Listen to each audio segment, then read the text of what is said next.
ሰላም ጤና ይስጥልኝ ውድ የኢትዮጵያ ሚዲያ ቤተሰቦች እንዴት ሰንብታችኋል?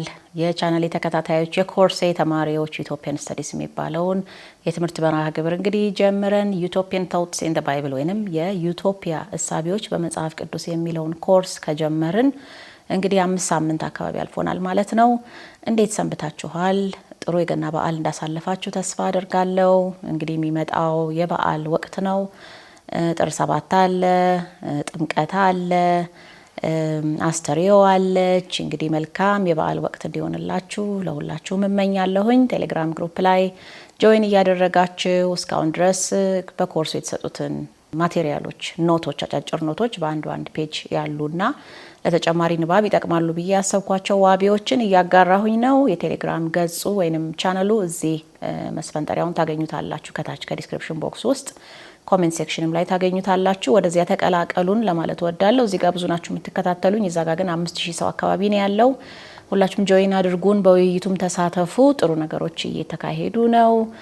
በጣም ደስ ብሎኛል። እንግዲህ ባለፈው ክፍል 1 ብለን ፓርት 1 2 3 ክፍል 1 ራሱ 3 ክፍሎች ናቸው ያሉት። የኤደን ገነት የመጀመሪያዋን ዩቶፒያ አይተናል። አሁን ደግሞ እንግዲህ ሁለተኛዋን ዩቶፒያ ፓርት 2 ብለን ኤቢሲ አለው ማለት ነው። እሱም አሁን ሁለተኛው ላይ ነን ያለ ነው ማለት ነው። ለ ወይንም ቢ ላይ ነው ያለ ነው።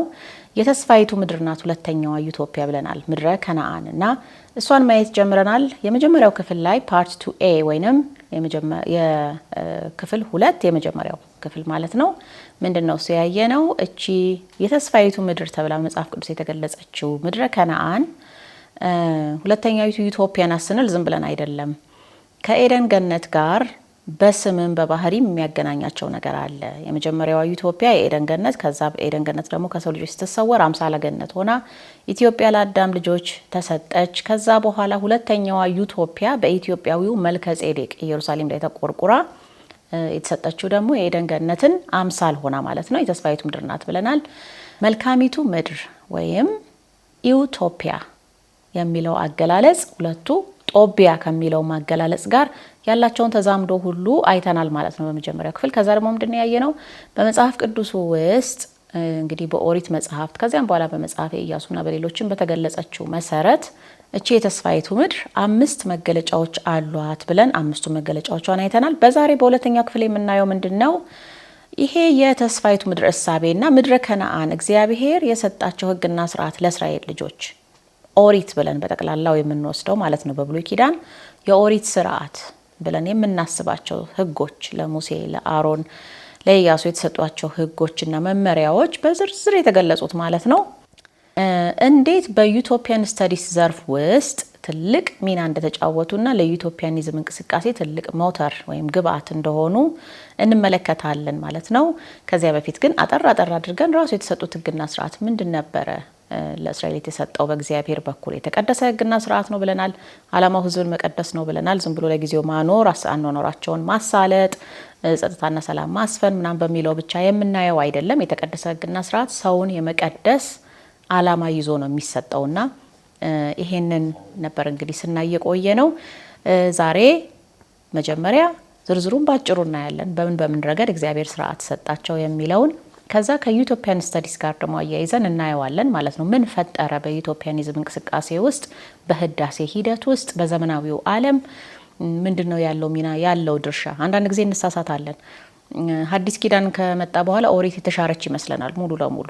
ግን በዚያ መሰረት ላይ ነው ሐዲስ ኪዳን ራሱ አይመጣችው። እንደውም እዚህ ጋር አንድ ልብ እንድትሉት የምፈልገው ነጥብም አለ። በብሉይ ኪዳን እግዚአብሔር እንደሚፈልገው አድርገው በዚያው በኦሪቱ ስርዓት ውስጥ ወይንም በህገ ልቦና ውስጥ የኖሩ አባቶችና እናቶች ወንጌልን ነው የኖሩት። የሚገርማችሁ ነገር ለምሳሌ አብርሃም፣ ቅዱስ ዳዊት፣ ሐና እመ ሳሙኤል፣ ሌሎችንም ቅዱሳን ተብሎ የተጠቀሱትን ኢያሱን፣ በጥሩ መልክ የተነሱትን እነ ኢሳያስ፣ ኤርሚያስ፣ ነቢያትን፣ ደጋግ ነገስታትን ቅዱሳኑን ብናያቸው ጠቢቡ ሰሎሞንን ጭምር ብናይ በዚያ አይምሮ ጠባብ በነበረበት ዘመን፣ እውቀት ባልሰፋበት ዘመን ይለዋል ራሱ እንደውም ትርጓሜ ላይ እውቀት ያልሰፋበት አይምሮ ያልሰፋበት ዘመን ላይ እየኖሩ ግን በዚሁ በኦሪቱ ስርዓት በህገ ልቦናው ስርዓት ውስጥ እየኖሩ ከእግዚአብሔር ጋር እየኖሩ ምክንያቱም አዲስ ኪዳንን የሰራው ራሱ እግዚአብሔር ነው አይደል? አዲስ ስርዓትን የሰራልን እሱ ራሱ ነው። ስለዚህ ከሱ ጋር እየኖሩ በመጡ ቁጥር ወንጌሉን ነው የኖሩት። ለዚያ ነው የክርስቶስ ምሳሌ ሆነው የምናገኛቸው ወይም የእመቤታችን ምሳሌ ሆነው የምናገኛቸው። ለዚያ ነው ስለ ክርስቶስም ትንቢት መናገር ያልከበዳቸው። ለዛ ነው የሚመጣውን ዘመንም ማወቅ የቻሉት አዲስ ኪዳን እንደምትሰራልን ያወቁት። ለዛ ነው። ስለዚህ በራሱ በኦሪቱ ውስጥ ራሱ ወንጌሉ አለ። የተቀደሰች ሕግ ናት። ያንን መርሳት የለብንም።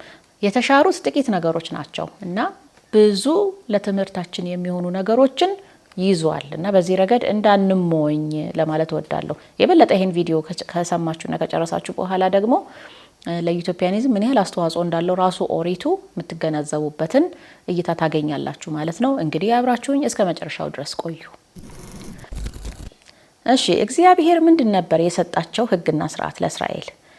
ከግብጽ ባርነት ከወጡበት ጊዜ ጀምሮ የኤርትራን ባህር ከተሻገሩበት ጊዜ ጀምሮ የተስፋይቱ ምድር እስኪገቡ ድረስ የተሰጣቸው ሕግና ስርዓት በጣም ብዙ ነው።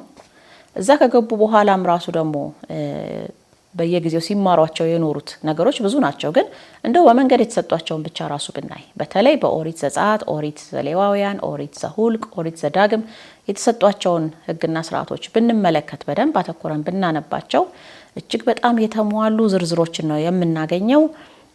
እንዲሁም ደግሞ የለውጥ ሂደት ውስጥም እንደነበሩ እናይበታለን። ወደ ተስፋይቱ ምድር ለመግባት እነሱ ራሳቸው መስተካከል ስላለባቸው ብዙ ነገር እግዚአብሔር እያለማመዳቸው እንደቆየ የምናይበት ነው። ምንድን ናቸው እነዛ? ባጭሩ እኔ በቅድሚያ እግዚአብሔር በማናቸውም ሁኔታ የእስራኤል ልጆች እርሱንና እሱን ብቻ እንዲያመልኩ ትልቅ መመሪያ የሰጣቸውና በየጊዜው የደጋገመላቸው በነቢያቱም አማካኝነት እንዲደጋገምላቸው ያደረገው በነ ሙሴ፣ በነ አሮን፣ በነ ኢያሱ በኩል እንዲደጋገምላቸውና እንዲሰሙት ያደረገው ጉዳይ እሱን ብቻ እንዲያመልኩት ነው። ይህንን ነበረ እንግዲህ ትልቅ መመሪያ አድርጎ 10ቱን ትእዛዛትም ሲሰጣቸው በሲና ምድረ በዳ ከ10ቱ ትእዛዛት የመጀመሪያው ከኔ በቀር ሌሎች አማልክት አይሆኑልህ የሚለውን ትእዛዝ ነው የሰጣቸው። ነገሩ ሁሉ ሲጀምር እንደውም ነፃ ሲወጡም ራሱ ገና ነፃ ከመውጣታቸው በፊት ምንድን ነበር ለፈርዖን ያለው እግዚአብሔር በሙሴ አማካኝነት? ያመልኩኝ ዘንድ ሕዝቤን ልቀቅ። ቁልፉ ያለው እዚህ ጋር ነው። ያገለግሉኝ ዘንድ ሕዝቤን ልቀቅ የሚልም አለ በሌሎች መጽሐፍ ቅዱሶች ላይ። ትንሽ ቆየና ደግሞ ምንድነው ያለው? በምድረ በዳ በዓል ያደርጉልኝ ዘንድ ሕዝቤን ልቀቅ ነው ያለው። ያመልኩኝ ዘንድ ያገለግሉኝ ዘንድ በምድረ በዳ በዓል ያደርጉልኝ ዘንድ። ይሄን የማያደርጉ ከሆነ ነፃ የሚወጡበት ምንም ምክንያት የለም። ወይም በራሳቸው ትግል እንደ ሰው ነፃ መውጣት ሊያስፈልጋቸው ይችል ይሆናል።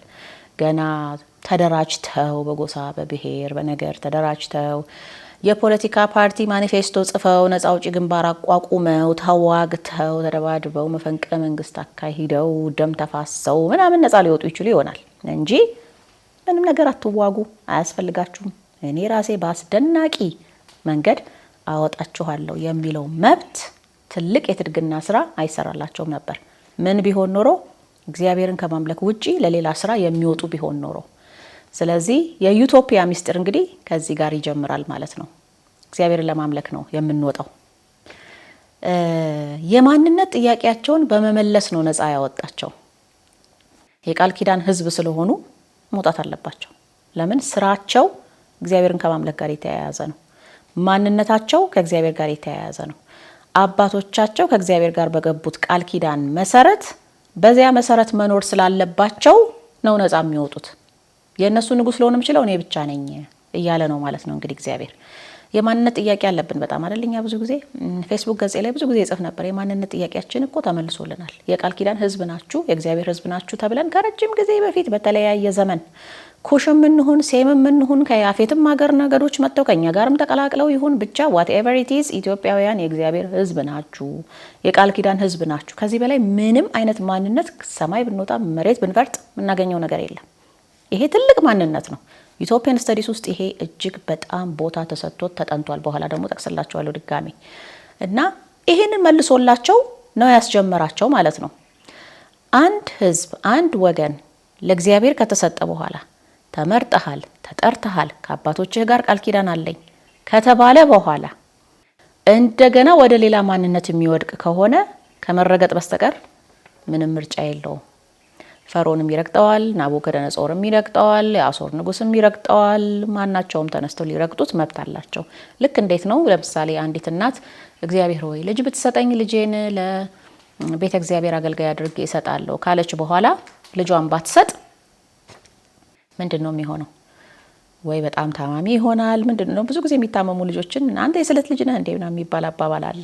የስለት ልጅ ነው፣ በቃ የቃል ኪዳን ልጅ ነው። ቃል ኪዳኑን ካፈረሰች ጦስ በሷና በልጆቿ ላይ ይመጣል ማለት ነውና ያ አይነት ነገር ለተመረጡ ህዝቦች፣ ለተጠሩ ህዝቦች፣ ቃል ኪዳን ላላቸው ህዝቦች የሚሰራ ነው ማለት ነው። እንግዲህ በአንድም በሌላም መልክና በዚህ ኮንዲሽን ውስጥ ነው ነፃ የወጡት። አለዚያ እንዳልኳችሁ እንደ ማንኛውም ህዝብ ተዋግተው ራሳቸውን ነፃ የማውጣት ግዴታ ነው ላያቸው ላይ የሚወድቀው ማለት ነው። ይሄን ማንነት ባይቀበሉት ማለት ነው።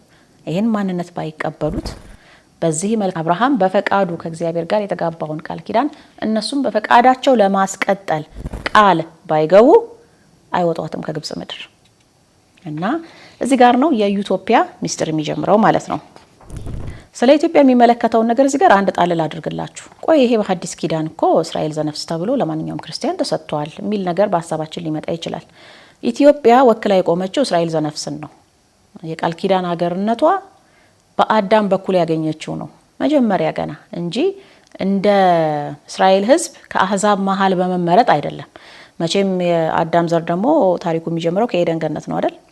ኢትዮጵያ ከኤደን ገነት ጋር ነው የምትገናኘው። ፕሬስተር ጃንስ ላንድ የሚገናኘው ከፕሮሚስድ ላንድ ጋር አይደለም፣ ከኤደን ገነት ጋር ነው። የኤደን ገነትን ሲፈልጉ አሳሾች ሁሉ ጊዜ የሚሉት በፕሬስተር ጃን ሀገር በኩል ናት፣ ወይ እሱ ያውቃል መንገዷን፣ ወይ ደግሞ የበሯ ጠባቂ ነው። ባይ ዋን ወይ ኦር አናዘር ፕሬስተር ጃንስ ላንድ የምትገናኘው ከኤደን ገነት ጋር ነው። የተስፋይቱ ምድር ደግሞ ከእስራኤል ህዝብ ጋር ነው የምትገናኘው። ሁለቱም ግን ዩቶፒያ ተብለዋል። ስለዚህ ታላቋ ናት ማለት ነው። ሰፋ ትላለች። በዚህ በአዳም በኩል የመጣችው የሰውን ልጅ በሙሉ ትመለከታለች። በኋላ በሐዲስ ኪዳን የተሰጠውን የቃል ኪዳን አገርነትን ጠብቃ የያዘችው ኢትዮጵያ ናት። ምክንያቱም ለአዳም የተሰጠው ነገር በሙሉ ነው ወደ እስራኤል የሄደው።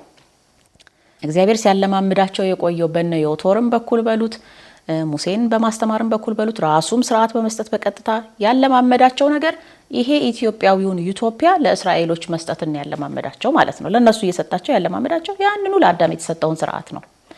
ለዛ ነው እነ መጽሐፈ ኩፋሌ እነ መጽሐፈ ሄኖክ ከሌሎቹ በኋላ ላይ ከመጡት የኦሪት መጽሐፍት በፊት ኢትዮጵያውያን ይዘዋቸው የተገኙት ማለት ነው እንግዲህ እና ይሄንን ነጥብ ችላ እንዳትሉት። በሚቀጥለው ሳምንት በመጨረሻው የተስፋይቱ ምድር እና ኢትዮጵያን የሚያገናኘውን ነገር ዲስከስ እናደርግ፣ እዛ ላይ እናነሳዋለን። ከዚያ ደግሞ ሌላ የሰጣቸው ስርዓቶች መሰረታዊው 10ቱ ትእዛዛት ነው። ከዛ ቀጥሎ ደግሞ የሰንበታት በዓላት ወቅቶችን እየጠበቁ የመኖርን ስርዓት፣ ለእግዚአብሔር የሚያስደስተውን መስዋዕት እለት እለት እንዴት እንደሚያቀርቡ፣ ራሳቸውን በንጽህናና በቅድስና እንዴት እንደሚያኖሩ በእርሱ ፊት ስለሚኖሩ ማለት ነው። ይህን ሁሉ ቃል ገብተው ነው ነፃ የወጡት። ከእሁድ እስከ እሁድ ከዓመት እስከ ዓመት የእግዚአብሔርን ስራ በመስራት ሊጠመዱ ቃል የገቡ ህዝቦች ናቸው። ቢያርሱም ቢያጭዱም ቢነግዱም ቢያተርፉም ቢከስሩም ቢተኙም ቢበሉም ቢጠጡም በዚህ የእግዚአብሔር ህዝብነት ቅርጽ ውስጥ ሆነው ነው ይህን ሁሉ የሚሰሩት ማለት ነው በእርሱ ፊት። በዚያ ሁኔታ እስከኖሩ ድረስ ነፃነታቸው፣ ሉዓላዊነታቸው፣ በረከታቸው ተጠብቆ ይኖራል። አለዚያ ግን የምድር ሲኦል ትሆንባቸዋለች ማለት ነው። የእግዚአብሔር ህዝብ ሆነው እንዲኖሩ እለት እለት የሚያያቸው ህዝብ ሁሉ እግዚአብሔርን እንዲሰብኩለት፣ እርስ በራሳቸውም ደግሞ ያንን የእግዚአብሔርን ክብር ይዘው በሀገራቸው ላይ እንዲቀጥሉ የተሰጣቸው ዝርዝር መመሪያ፣ ለምሳሌ የመሰዊያ አሰራርና የክህነት ስርዓት ተሰጥቷቸዋል በሙሴና በአሮን በኩል ማለትም እንዴት እንደሚሰዉ፣ ምን እንደሚሰዉ፣ መቼ እንደሚሰዉ፣ ካህናት ለመሆን እንዴት ሰዎች እንደሚመርጡ፣ ምን አይነት ሰዎች መሆን እንዳለባቸው ማለትም ከሌዊ ነገር ወይ ከአሮን ነገር መሆናቸው ብቻ ሳይሆን ስብናቸው ራሱ ምን መምሰል እንዳለበት ይሄ ግብረ ገብነታቸው ሁሉ ተነግሯቸዋል። የበዓል አከባበር ስርዓት በዝርዝር ተነግሯቸዋል። ለምሳሌ የፋሲካን ወይንም ከግብጽ የወጡበትን በዓል በየዓመቱ እንዴት እንደሚያከብሩ፣ ለበዓሉ አከባበር በቅዱስ ቁርባን ምሳሌ በግ ወይንም የፍየል ጠቦት እንዴት እንደሚሰዉ፣ የፋሲካን ቂጣ እርሾ የሌለው አድርገው እንዴት እንደሚያዘጋጁ ወዘተረፈ ይሄ ሁሉ በጣም ዝርዝር እንዳለው መቼም ታውቁታላችሁ። ለማታውቁት ነው እንግዲህ ይሄን ሪቪው የምሰጣችሁ ማለት ነው። በደንብ የምታውቁት መጽሐፍ ቅዱስን ያጠናችሁት ድግግሞሽ ሊሆንባችሁ ይችላል። ቢሆንም ለእናንተም እንደማስታወስ ይጠቅማችኋል። በሰንበት ቀን ሰንበት እንዴት እንደሚያከብሩ፣ ከምን እንደሚከለከሉ፣ ለነፍስ ከሚሰራው ስራ በቀር የስጋ ስራ እንዳይሰሩበት፣ ለልጆቻቸው ከእግዚአብሔር ጋር ስላላቸው ቃል ኪዳን እየነገሩ ማሳደግ እንዴት እንዳለባቸው እቺ ኪ ፖይንት ናት። እኔ አሁን የትምህርት ባለሙያ ነኝ አይደል? በመጽሐፍ ቅዱስ ላይ እስቲ ስለ ትምህርት ምን ተሰጥቷል መመሪያ ብዬ ከማያቸው መካከል አንዱ ይሄ ነጥብ ነው። ለልጆቻቸው ከእግዚአብሔር ጋር ያላቸውን ቃል ኪዳን እየነገሩ ማሳደግ እንዴት እንዳለባቸው የሕጉን መጽሐፍ አንብቡላቸው ነው የሚለውና እኛ እንግዲህ ምንድነው እሱ ለልጆቻችን የምንነግራቸው ከእግዚአብሔር ጋር ያላቸውን ቃል ኪዳን እንደ ኢትዮጵያውያን ነግረናቸው እያሳደግናቸው ነው ወይስ ዝም ብለን እንዲሁ ላዩን ስታደግ ምን መሆን ትፈልጋለህ ዶክተር፣ ስታደግ ምን መሆን ትፈልጋለህ ፓይለት፣ ስታደግ ምን መሆን ትፈልጋለሽ፣ እንደ ከሊት መሆን ፈልጋለሁ ይሄንን ብቻ እየነገርናቸው ነው የምናሳድጋቸው ወይስ ቃል ኪዳን አለ ከእግዚአብሔር ጋር በዚህ ጋር ከሄድክ ትወድቃለህ፣ በዚህ ጋር ከሄድክ ግን ትለማለህ ብለን ሕጉን ነው የምንነግራቸው? የህይወትን ሕግ ማለት ነው እንግዲህ የህይወትን ሕግ ወይስ ምንድነው የምናደርገው የሚለው ይሄ ስርዓተ ትምህርትን መቅረጫ ለኢትዮጵያውያን ስርዓተ ትምህርትን መቅረጫ አንድ ትልቅ እውነታ ነው። እንዲሁም ቤተሰብ ልጆቹን የሚያሳድግበት አንድ ትልቅ መመሪያ ነው። የሚቀለድበት ነጥብ አይደለም። በኋላ መጣበታለሁ።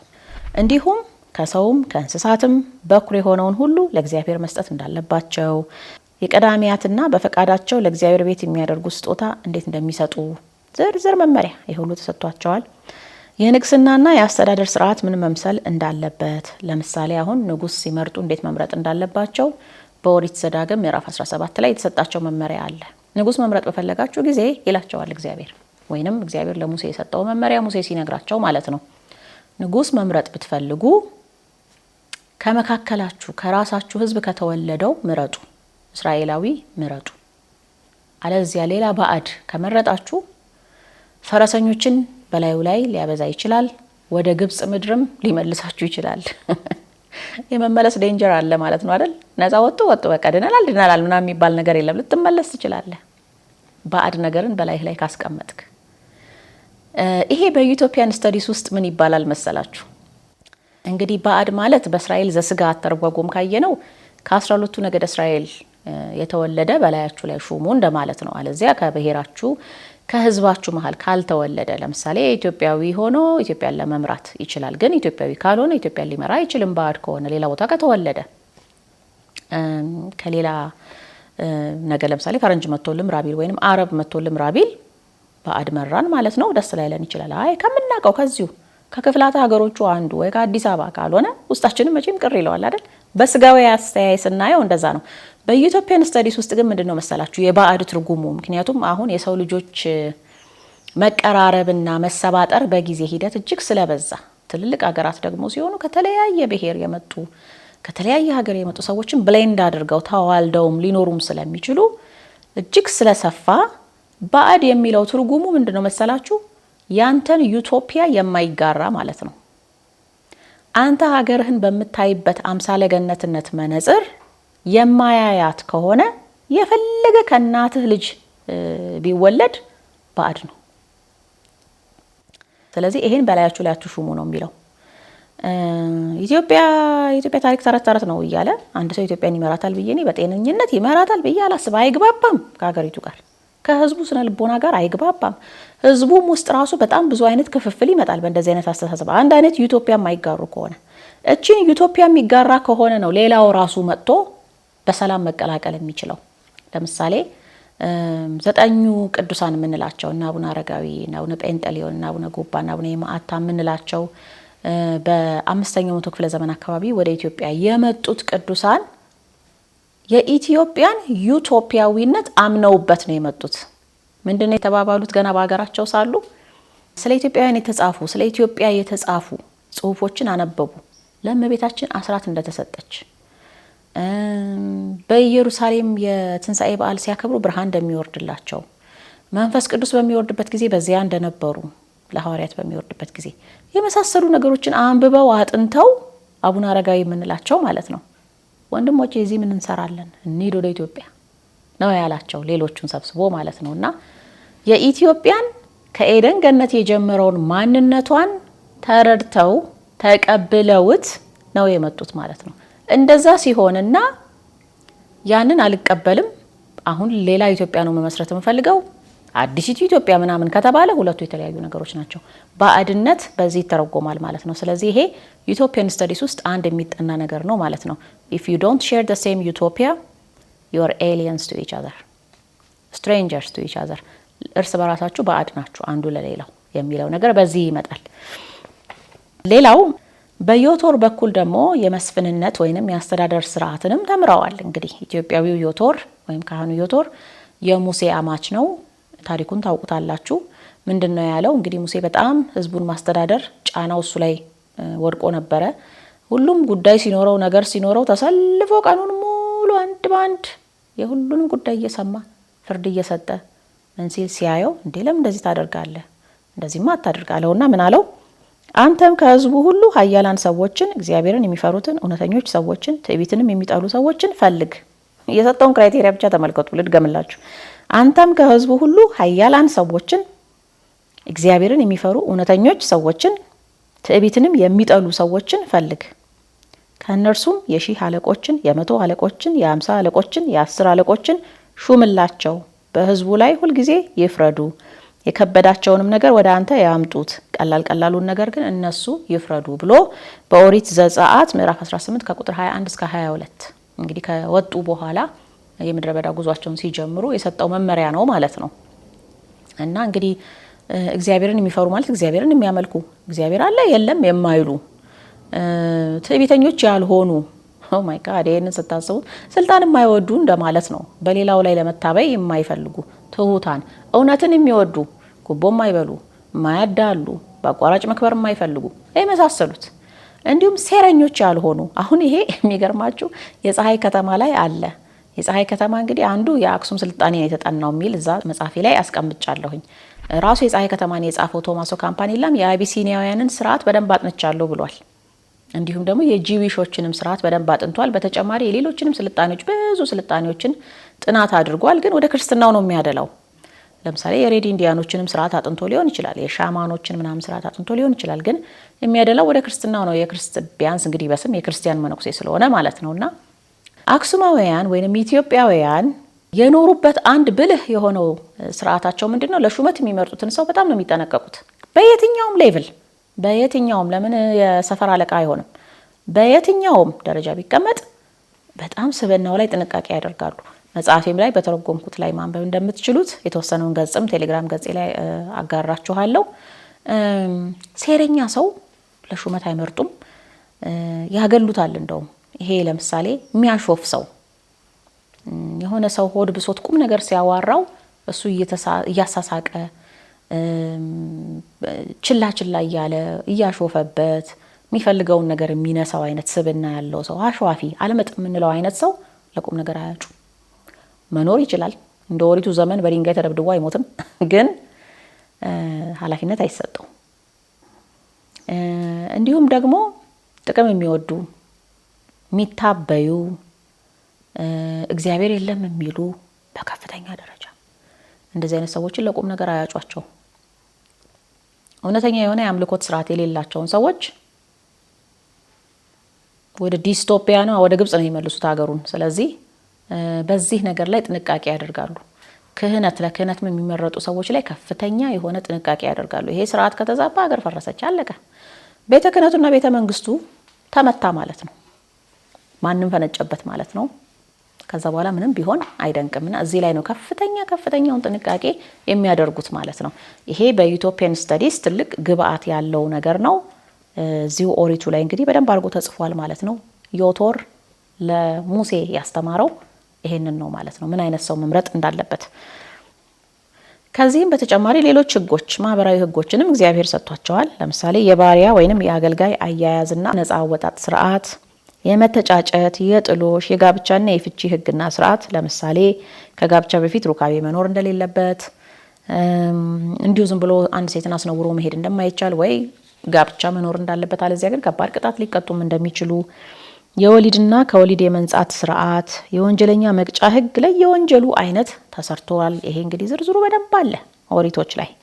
የሰረቀ፣ የገደለ፣ ሰው የመታ፣ አካል ያጎደለ ወይንም ከጥንቃቄ ጉድለት ሰው ላይ ወይንም ንብረት ላይ ጉዳት እንዲደርስ ያደረገ ወዘተ እያንዳንዱ ቅጣቱ ምን እንደሆነ ተነግሯቸዋል። ይሄ እንግዲህ በዘመናዊው ዓለም ይሄ የኢንሹራንስ ፖሊሲ የምንለው ሁሉ በደንብ እንዳለበት ነው እዚህ ላይ የሚያሳየው ማለት ነው።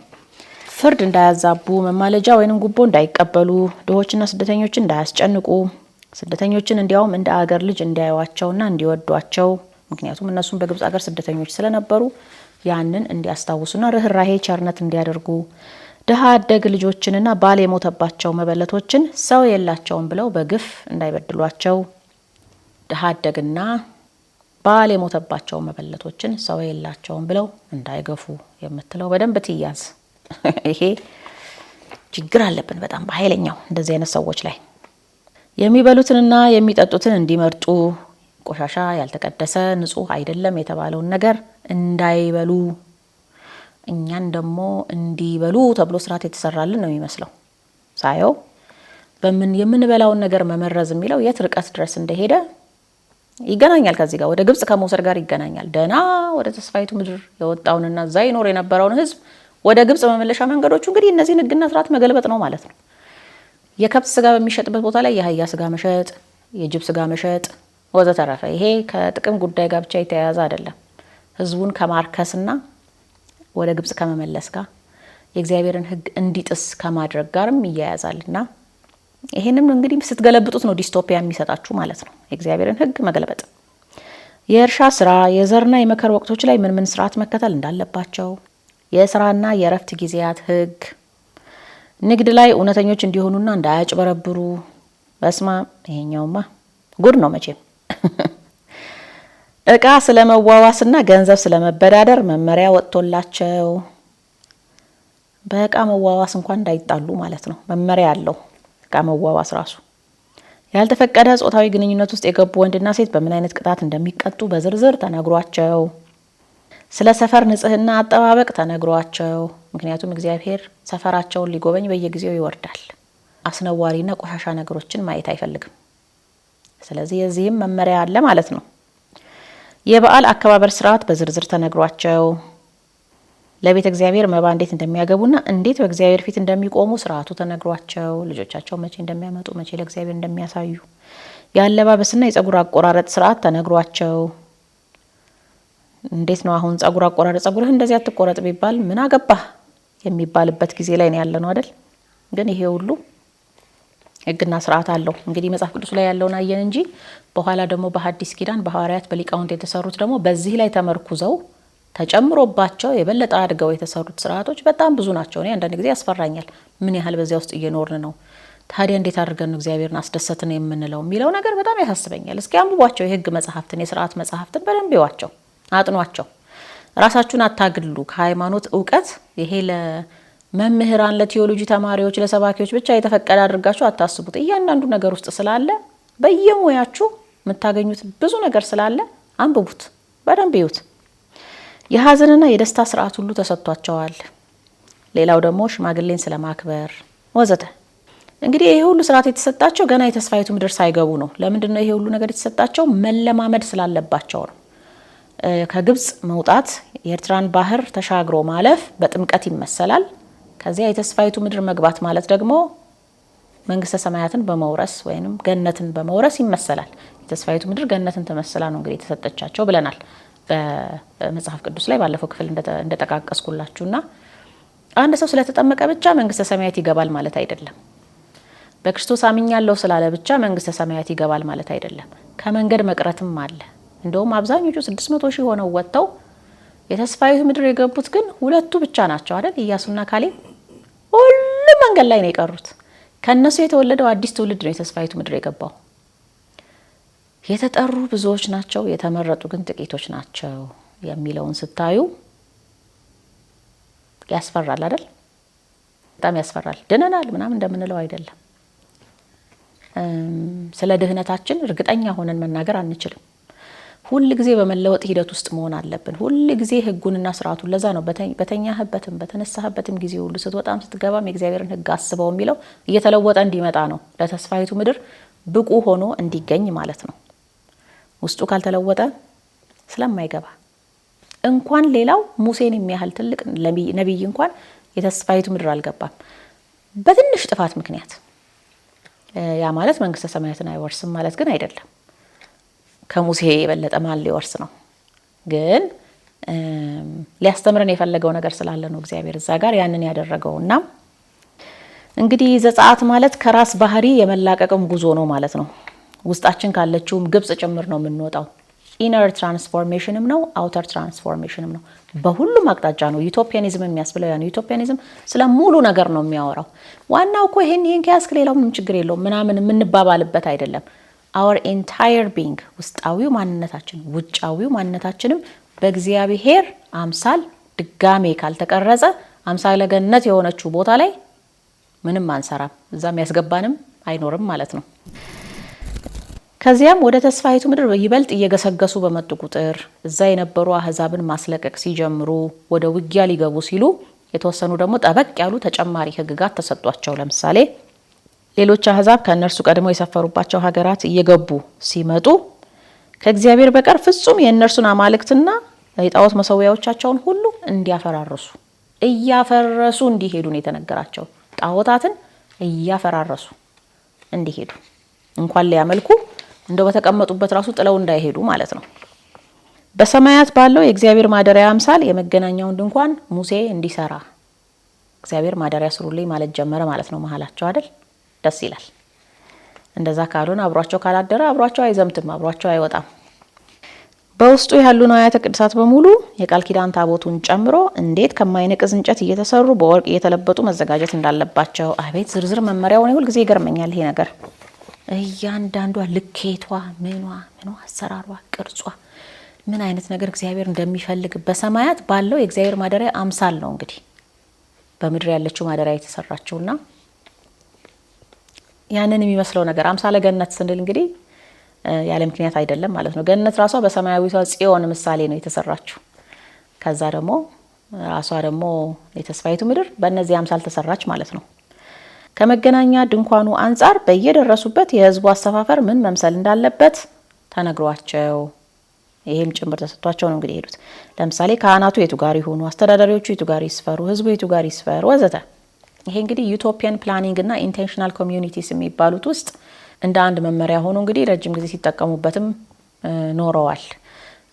በኢትዮጵያውያን ለምሳሌ ቤተክርስቲያን ከበው በሚሰፍሩበት አሰፋፈር ከጥንትም ጀምሮ በሚጠናው በአክሱምም በሉት በጎንደርም በሉት በላሊበላም በሉት በሌላውም የኢትዮጵያ ክፍል እንዴት ነው አስተዳዳሪው ካህናቱ ታቦታቱን ይዘው የሚሄዱት፣ የህግ መጽሐፍት ይዘው የሚሄዱት፣ ጦረኞቹ እንዴት ነው የሚሰፍሩት የሚለው ነገር ሁሉ ከዚህ ጋር አብሮ የመጣ ነገር ነው ማለት ነው። ይሄ አገር በማቅናት ህግ ውስጥ የሚደረጉ ነገሮች ማለት ነው እንግዲህ። ከዚያም ህዝቡ ለእግዚአብሔር ቤት መባ፣ ወርቅ፣ ብር፣ ናስ፣ ግምጃ፣ የካህናት ልብስ፣ እህል፣ ዕጣን፣ የመብራት ዘይት ወዘተ ማምጣት እንዳለባቸው መመሪያ ተሰጥቷቸው ክህነት እንዴት ለአሮን ልጆች እንደሚሰጥ የክህነት አሰጣጥ ስርዓት ተነግሯቸው ከጠንቋዮችና ከመተተኞች ጋር ፈጽመው እንዳይተባበሩ ተነግሯቸው ከተባበሩ ሞት ነው የሚጠብቃቸው፣ የሞት ቅጣት፣ ሌላ ነገር የለም። ስለ ጦርነት ህግም መመሪያ ተሰጥቷቸዋል። ጦርነት ህግ አለው። ኢትዮጵያ መጽሐፌም ላይ ያለ የፀሐይ ከተማም ላይ ያለ ዝም ብሎ እንዳገኙ መከታከት የለም። የእግዚአብሔር ህዝብ ጦርነትን የሚያካሂድበት መንገድ አለው።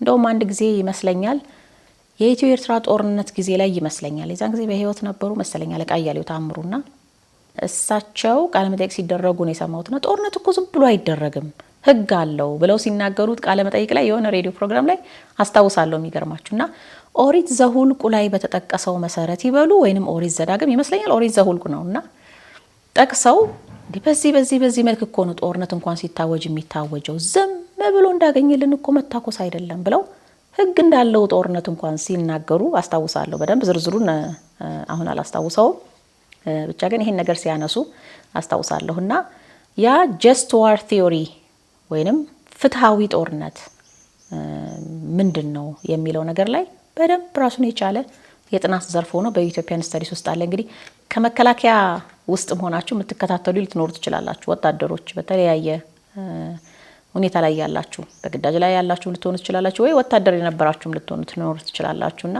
ጀስት ዋር ቲዮሪ የሚባለውን ነገር ምን ያህል ተምራችሁታል?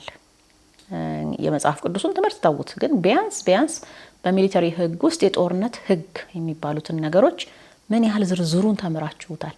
እስኪ ወደ ኋላ መለስ ብላችሁ የወሰዳችሁትን ትሬኒንግም ቃኘት አድርጉት። ኢትዮጵያውያን ለዚህ ሁሉ መልስ አላቸው። እንደውም ሰላምንም በማድረግ ጦርነትንም በማድረግ ጦርነት እንግዲህ በጣም ተመራጭ ያልሆነው ግድ ሲሆንብን የምንገባበት ነገር ነው። ማንም ይፈልገው የለም ጦርነትን። ሰላምንም አድርገን ያ ካልሆነ ደግሞ ጦርነትንም እንዴት ማድረግ እንዳለባቸው ሁለቱም ላይ ቤስት ናቸው የፕሬስ ሰርጀን ሀገር ሰዎች ነው የሚባለው በኢትዮጵያን ስተዲስ ውስጥ። ጦርነትንም አሰራር ያውቁበታል፣ ሰላምንምና ፍቅርንም ደግሞ ያውቁበታል፣ ሁለቱንም ያውቁበታል የሚል ነገርና ይሄ ቤስትነት የመጣው ከምንድን ነው ሲባል እኔ በጣም የሚገርመኝ አረመኔ ከመሆን አይደለም የሚመጣው፣ የእግዚአብሔር ሰው ከመሆን ነው የሚመጣው። ለምን መሰላችሁ? በጣም ጥሩ አድርጎ እንግዲህ የጦርነት ጥሩ የለውም መቼም፣ ግን ጥሩ ጦርነት ተካሄደ የሚባለው በትንሽ ደም መፋሰስ ትልቅ ድል ሲገኝ ነው። በአጭር ጊዜ ውስጥ ጦርነት ማብቃት ሲችል ነው። ይህንን ማድረግ የሚችል ፍጹም ጀግና መሆን አለበት። ፍጹም ብልሃት ያለው ሰው መሆን አለበት። በጣም ከመጠን ያለፈ ድምጥማጥ አባታችንን እስኪያጠፋን ድረስ የሚሄድ የጦርነት መስፋፋት እንዳይመጣ መገደብ የሚችል መሆን አለበት። ይሄ ራሱ የመንፈስ ቅዱስ ስጦታን ይጠይቃልና እንችልበት ነበረ። እንግዲህ እኛ አሁን ዝም ብለን ያለ ህግ ይመስለኛል የምንከታከተው። በጣም ያሳዝነኛል። መተቸትም አልፈልግም፣ ምክንያቱም ቁስሉ ሁሉም ላይ ስለሆነ ያለው ማለት ነውና እስቲ ወደዚህም ተመልሰን አንዳንድ ነገሮችን እናጥና። የሰማዕታትን ታሪክ ስናጠና በዚያው አብረን ይሄን ስርዓት ነገርንም እናጥና። ዝም ብሎ እንደው ሄዶ በቃ ቅዱስ ጊዮርጊስ እንደዚህ ሆኖ አንገቱን ተሰይፎ ምናምን ብቻ ሳይሆን ጦረኛ የነበረስ ጊዜ እንዴት ነበረ ተጋድሎ የሚለውንም እስቲ በደንብ አድርገን እናስበው። የኖረውን ስርዓት እስቲ መልሰን እናምጣው፣ መጀመሪያ በአይምሯችን ውስጥ፣ ከዛ በኋላ ደግሞ በተግባር ምንድን ነው የሚመስለው የሚለውን ኢትዮጵያን ስተዲስ ውስጥ ጎራ ስትሉ እንዲህ አይነት ነገሮችን በሰፊው ታገኛላችሁ። እናም ስለ ምርኮኛ አያያዝ ህግ ተሰጥቷቸዋል ለእስራኤል ማለት ነው። ከተማረኩ ህዝቦች ውስጥ ምናልባት ሴቶችን ቢያገቡ እንዴት መኖር እንዳለባቸው፣ ከነሱ ጋር ቢፈቷቸውስ ምን መሆን እንዳለበት ህግ ተሰጥቷቸዋል። ከዚያም ደግሞ የተስፋይቱ ምድር በገቡ ጊዜ ምድሪቱን እንዴት በዕጣ እንደሚያከፋፍሏቸው ከወዲሁ ሰው ተመርጦላቸው ይሄን ሁሉ ከሰራ በኋላ ነው እንግዲህ ሊቀ ነቢያት ሙሴ ያረፈው ማለት ነው። አስረክቧቸው ለቀጣዩ መሪ አረፈ። ኢያሱ ተረከበ ማለት ነው። ኢያሱ ማለት መድኃኒት ነው። ኢያሱ ኢየሱስ ከሚለው ስም ጋር ይገናኛልና ለኢያሱ ትልቅ ሞገስ የሆነው አንዱ ነገር የስሙ ኃይል በመጠሪያውም ላይ ስለነበረ ነው የሚል ነገርም አለና ደስ ይለኛል። የኢያሱም ታሪክ ከሙሴ ቀጥሎ የኢያሱ በጣም ደስ ይላል።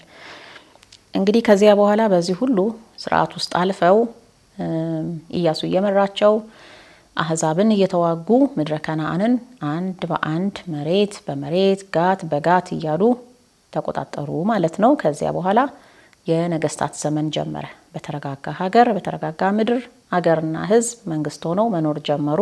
ያ ደግሞ በሌሎች መጽሐፍት ውስጥ ቀጠለ ማለት ነው። መጽሐፍ ቅዱስ እንግዲህ በዚህ ረጅም ታሪክ ውስጥ ብዙ የምንማረው ነገር እንዳለ እናውቃለን። አንድ ሰው ከተጠመቀበት ጊዜ ጀምሮ ፍጹም መንግስተ ሰማያትን እስከሚወርስበት ጊዜ ድረስ ከአጋንንት ጋር በአህዛብ የተመሰሉት አጋንንት ሰይጣናት ናቸው።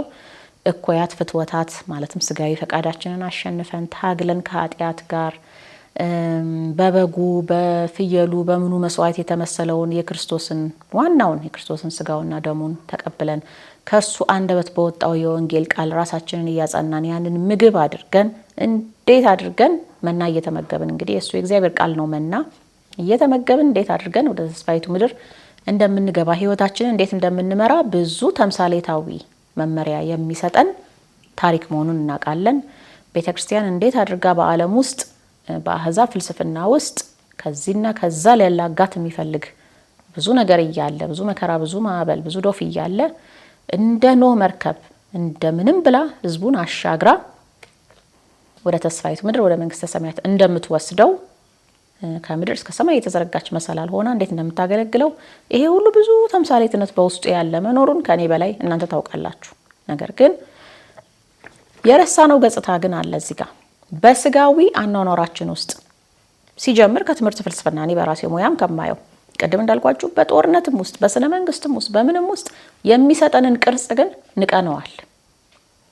የነፍስ ትምህርት ብቻ አደረግንና ለስጋ የሚሰጠንን ትምህርት ተው ነው። እሁድ ብቻ ስለ ሙሴ እንማርና ሰኞ ዕለት ስለ ፕላቶና ስለ ግሪክ ፍልስፎች እንማራለን። ይሄ ምንታዊነትን አመጣብን ማለት ነው። ስለ ሙሴ ህግ ትምህርት ቤት ውስጥ ያስተማረኝ የለም። መማር እችል ነበር፣ ምን አለበት ብማር። ወይም ደግሞ ቢያንስ ቤተክርስቲያን ውስጥ በዚህ በስጋዊም በመንፈሳዊም ቅርጹ በዩቶፒያን ስተዲስ መነጽርነት በምታዩት ማለት ነው በዚያም ቅርጹ በኢትዮጵያዊ በታሪክ ውስጥም ልማር ይገባኝ ነበረ። እንዲሁ ዝም ብሎ ስለ ምስጢራት ትምህርት ብቻ ከሚሆን በእርግጥ ያ ቅድስተ ቅዱሳኑ ነው የትምህርቱ ማዕከላዊ ኮር ጭብጡ ያ ነው። ነገር ግን ቅድስተ ቅዱሳን ብቻውን በረሃ ላይ አይሰራም አይደል? በመቅደስ በቅኔ ማህሌት ተከቦ ከዛ ደግሞ 40 ክንድ ርቀን ደግሞ በእድሞ ከበነው አይደለ ቤተክርስቲያን የምንሰራው። ያ ሁሉ ማዕቀፍ ማለት ስጋዊ ማዕቀፉ ነው። በትምህርትም በፖለቲካም በኢኮኖሚክስም በማህበራዊ ህይወትም በሁሉም ነገር ውስጥ ኢቭን ቅድም እንዳልነው በጦርነት አካሄዳችንም ውስጥ እንኳን የእግዚአብሔርን ህግ ትተን ቅድስተ ቅዱሳኗን ብቻ መሀል ላይ ካጋለጥናት እሷንም ማንም መጥቶ ያረክሳታል።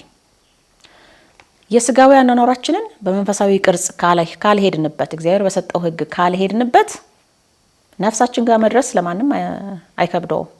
ስጋችን በሌላ ህግ እየኖረ ነፍሳችን በሌላ ህግ የምትኖር ከሆነ ቀስ እያለ ነፍሴን ኮራፕት ማድረጉ የስጋ ጉዳይ የማይቀር ነገር ነው።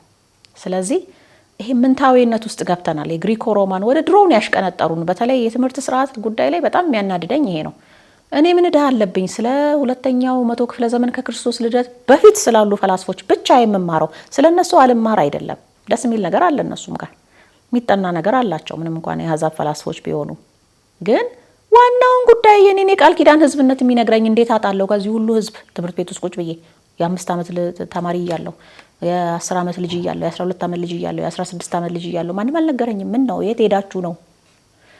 ሌላው ማህበረሰብም እንደዛው ይጠይቃል። ከኛ በኋላ ያለውም ትውልድ እንደዛው ይጠይቃል።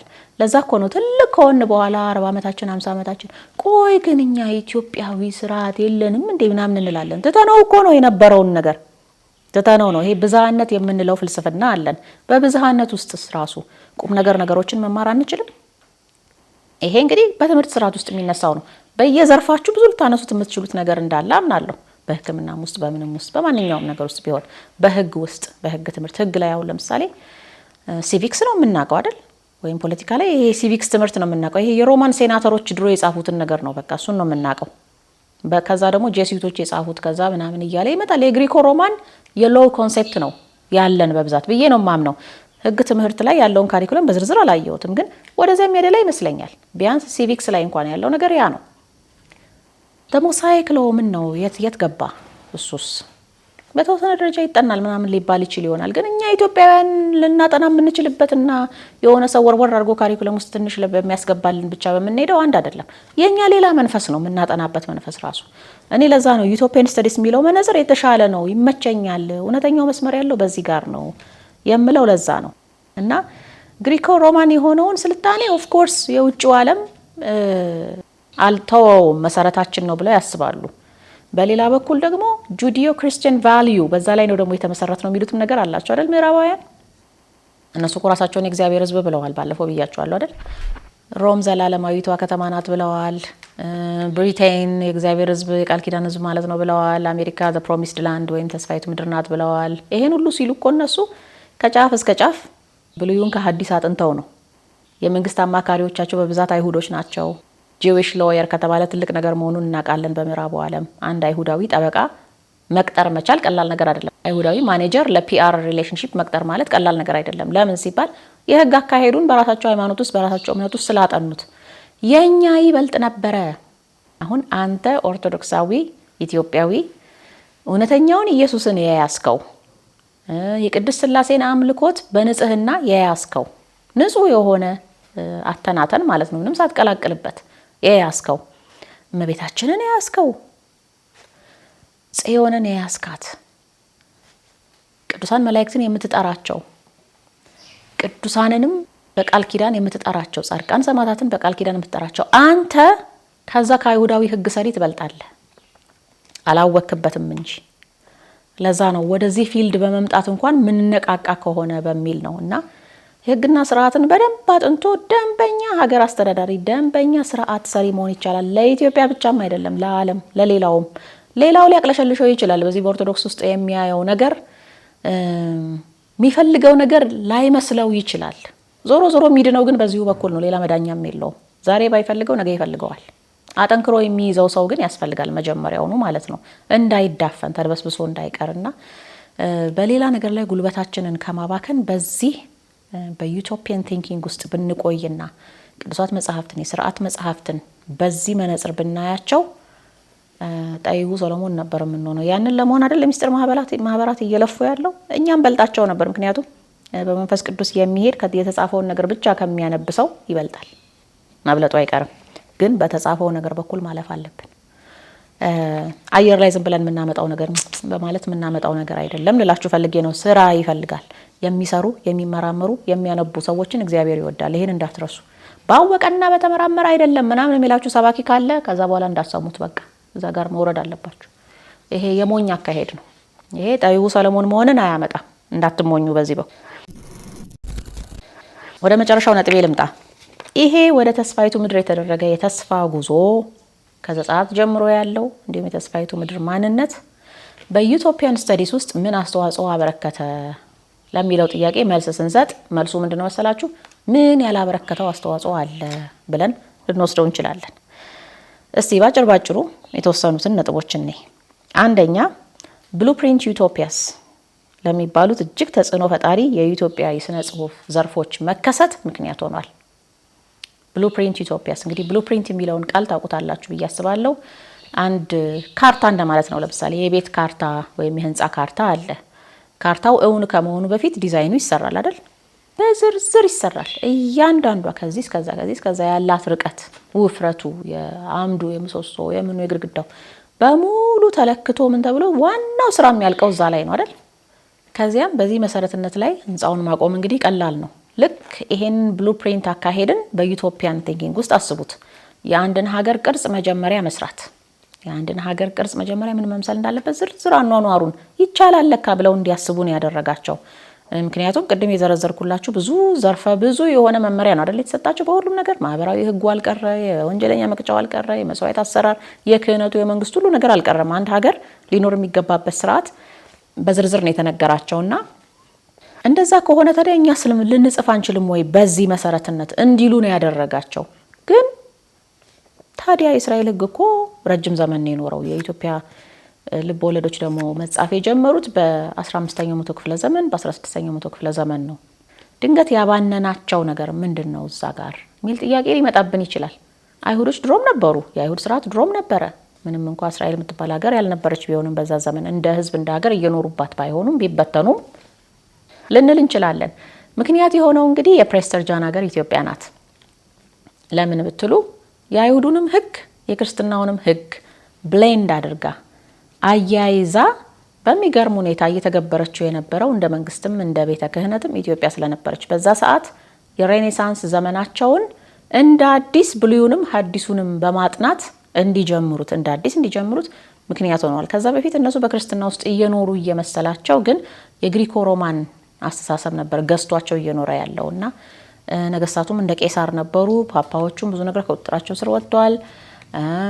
ጥቂቶች አሉ አዎ ክርስትናን የሚኖሩ ግን ቅርጹን ግን የሀገራቸውን ቅርጽ ሊያስተካክሉ አልቻሉም። ስፔንን ብትሉ፣ ፖርቹጋልን ብትሉ፣ እንግሊዝን ብትሉ ብዙ ዳርክ ኤጅ ወይንም የጨለማው ዘመን የሚሉት ብዙ ችግር የነበረባቸው ሁኔታ ስለነበረ ወደ ቄስ ዮሐንስ ሀገር ሲመጡ ግን ይሄው የኦሪቱ ስርዓት በላዩ ላይ ወንጌል ተጨምሮለት ቆንጆ ሆኖ የሀገር ስርዓት ሆኖ ሲሰራ ስላዩት እንደገና የአይሁዱን ህግ ማጥናት ጀመሩ ማለት ነው። ከዚያም ብሉፕሪንት ዩቶፒያስ የሚባሉት የነ ቶማስ ሞር ዩቶፒያ፣ የነ ቶማስ ካምፓኔላ ሲቲ ኦፍ ዘ ሰን፣ ሌሎችም ደግሞ አሉ።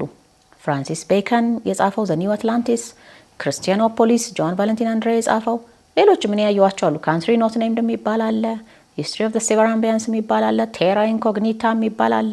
እየቀየሩ ለወጥ እያደረጉ የኢትዮጵያ መሆኑ እንዳያስታውቅ አንዳንድ ነገር እየቀላቀሉበት ዲስቶርት እያደረጉት ግን መሰረታዊ ምንነቱ ግን ከዚሁ ከብሉይ ወሐዲስ ከተውጣጡ የፕሬስተር ጃን ሀገር መመሪያዎች ጋር በማገናኘት ማለት ነው። ከዚያ ጋር እያገናኙ የደረሷቸው ዩቶፒያዎች ጠቅላላ ብሉፕሪንት ዩቶፒያስ ይባላሉ። ለነሱ ቀጥተኛ ግብአት ሆኗል። ይሄንን ጸሐፊዎቹም አልካዱ። የፕሬስተር ጃን ሀገር ማጥናታቸውንም አልካዱም። እነ ቶማስ ሞር እና እነ ቶማስ ካምፓኔላ በግልጽ ጽፈዋል። እንዲሁም ደግሞ የአይሁድን ስርዓትን ማንበባቸውንም አልካዱም። ከዛ ምን ሆነ? እነሱ ዩቶፒያነቱን ከኛ ለመንጠቅ አሁን እኔ ከኢትዮጵያ መኮረጃቸው ምንም አይገርመኝም። የእግዚአብሔር የሁላችንም ነው። የእግዚአብሔር የሆነው ነገር በሙሉ የሁላችንም ነው። ደስ ይላል። ግን እነሱ ሲወስዱና ሲማሩበት ግን አንደኛ የራሳቸው ፈጠራ አስመሰሉት። የእግዚአብሔርን ህግ የኛ ፍልስፍና ነው ምናምን አሉ። ደስ አይልም። ሁለተኛ ደግሞ የኢትዮጵያን ለማጥፋት ሰሩ። ከዛ በኋላ እኔ የተስፋይቱ ምድር ነኝ ለማለት እንዲመቸኝ የኢትዮጵያን የተስፋይቱ ምድርነትን ቀጥቅጬ ማጥፋት አለብኝ ማለት ነው። ይሄ ንጥቂያ ነው እንጂ ትምህርት አይደለም። ከእስራኤልና ከኢትዮጵያ መሀል ያለውን አይነት ሽግግር አይመስልም። ሰላማዊ ሽግግርነት አምሳልነት አንዱ በአንዱ አምሳል የመቀረጽን አይነት ነገር ያንን የተከተለ አይደለም። የመቀጥቀጥ አካሄድን ነው የሄዱት ማለት ነው። ኢትዮጵያ ላይ የመቀጥቀጡ አንዱ መገለጫው ምንድነው? የጄሱይቶች መቋቋም ነው። ተቋቋሙና መጀመሪያ ወደ ኢትዮጵያ መጡ። ከዛ ንትርክ ጀመሩ። ለምንድነው የአይሁድ ሕግ የምትከተሉት? ለምንድነው የምትገረዙት? ለምንድነው ቀዳሚት ሰንበትን የምታከብሩት? ለምንድነው ታቦት የምታወጡት? አሁንም እናንተ ክርስቲያን አይደላችሁም? የጨቀጨቁን ማለት ነው ጊዜ ሲወስዱብን። እነሱ ግን እዛ ጋር ብሉፕሪንታቸውን እየሰሩ ነው። በዚሁ በግርዛት መሰረት በዚሁ በጽዮንነት መሰረት በዚሁ በአዲሱ እስራኤል ዘነፍስነት መሰረት በአይሁድ ሕግ መሰረት ብሉፕሪንት ኢትዮጵያቸውን እነሱ እየጻፉ ነበር ሀገራቸው ሄደው። እኛ ጋር እየመጡ ግን ጭቅጭቅ የውስጣጤዎሳውያን ምናውያን የደብረ ሊባኖስ መነኮሳትና እንትኖች በዚህ ተጣሉ፣ ለዳኝነት ተቀመጡ፣ ክርክር ተነሳ፣ ቅባት ጸጋ ካራ ምናምን መጣ። ይሄ ሁሉ ነገር የሰጡን የቤት ስራ ነው ለእርስ በእርስ እልቂት። ለዛ ነው የእነሱ ዩቶፒያነት የማይባረከው ውስጤ የማይቀበለው። እኔ ለዛ ነው የፈለገ ፕሮሚስድ ላንድ ነን ቢሉ አይደሉም ሊሆኑም አይችሉም። ምክንያቱም በንጥቂያ የሚገኝ ነገር አይደለም። ያ ከእግዚአብሔር ነው የሚገኘው። ከሌላው ትምህርት መውሰድ ይቻላል። እግዚአብሔር ደግሞ ይሰጣል። እንደውም በኋላ ለመጣው አብልጦ ይሰጣል። ከለመኑት ያደርጋል። ለምን አያደርግም? ሰጪ ነው። ምንም የሚከለክለው ነገር የለም። ስለዚህ ከእግዚአብሔር የመጣን ቃል ኪዳን ሳይሆን በንጥቂያ የመጣን በግድ ነኝ የሚል አይነትና የምቀኝነትን አካሄድ ስለሄዱ እውነተኛውን የተስፋይቱ ምድርነትን፣ እውነተኛውን ጽዮንነትን፣ እውነተኛውን እስራኤልነትን አላገኙምም አያገኙምም ብዬ ነው የማስበው። እንደ ግለሰቦች ግን ብዙዎች ከመካከላቸው እውነተኞች ሰዎች እንዳሉ ሊኖሩም እንደሚችሉ ሁላችንም ልናምን እንችላለን። ለዛ ነው እኔ ብዙ ጊዜ የምስጢር ማህበራት ናቸው ችግር ፈጣሪዎቹ እንጂ ዝም ብሎ የምዕራቡ ሕዝብ ወይንም ሁሉም ፈረንጅ ነጭ በሚለው ብዙም ደስ አይለኝም። ኢሉሚናቲ ብዬ ስወቅስ ደስ ይለኛል፣ ወይንም የምስጢር ማህበራት ብዬ ስወቅስ ወይም ፍሪሜሰኖች ብዬ ስወቅስ ይሻለኛል። እንደ ሕዝብ ግን ሁሉን ጨፍልቆ መውቀስ ስለማይቻል ማለት ነው። እውነተኞችም ስላሉ በየትኛውም መንገድ በየትኛውም ሁኔታ ውስጥ የኖሩም ቢሆኑ ማለት ነው። እንግዲህ አንዱ ያ ነው ብሉፕሪንት ኢትዮጵያ ስለሚባለው ምክንያት ሆነ። የአይሁዶች ሕግ የአይሁድ ሕግ እንበለው እንጂ የእግዚአብሔር ሕግ ብንለው ይሻላል። እግዚአብሔር ለእስራኤል የሰጠው ሕግ። ሁለተኛው ቃል ኪዳንና የቃል ኪዳን ሕዝብነት አገርን ለማስቀጠል ዋና መሰረታዊ ሀብት እንደሆነ ታመነበት፣ ወይም the idea of covenant society የሚባለው ማለት ነው። ሮምም ተነሳች ወደቀች። ባቢሎንም በወቅቷ ትልቅ ስልጣኔና ሕዝብ ነበረች፣ ወድቃለች። ግሪክም በፍልስፍና ብዙ ትልቅ ሕዝብ መሆን አልቻለችም። ወይም ደግሞ ፈርዖንም ታላቅ ነበረ፣ እሱም ወደቀ፣ ተዋረደ።